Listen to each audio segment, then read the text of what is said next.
بسم اللہ الرحمن الرحیم۔ السلام علیکم دوستو، امید کرتا ہوں آپ سب خیریت سے ہوں گے۔ چلیں دوستو، ایک اچھی سی کہانی کی شروعات کرتے ہیں۔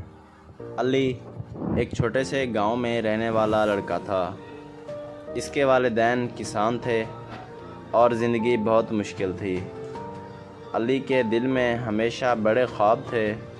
وہ چاہتا تھا کہ وہ پڑھ لکھ کر کچھ بڑا کرے اور اپنے گاؤں والوں کی حالت بدل دے۔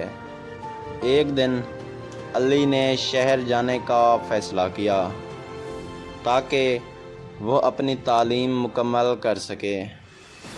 اس نے والدین سے اجازت لی، لیکن ان کے چہرے پر فکر کی جھلک تھی۔ علی نے وعدہ کیا کہ وہ ہر حال میں کامیاب ہو کر لوٹے گا۔ شہر میں علی کو بہت مشکلات کا سامنا کرنا پڑا۔ پیسے کم تھے، وقت کم تھا اور گھر کی یاد بہت آتی تھی، لیکن اس کا جذبہ اور حوصلہ کبھی کم نہیں ہوا۔ وہ دن رات محنت کرتا رہا۔ ایک دن جب علی نے اپنی فائنل امتحان کی رپورٹ دیکھی تو آنکھوں سے خوشی کے آنسو نکل آئے۔ اس نے سب سے اعلیٰ نمبر حاصل کیے تھے۔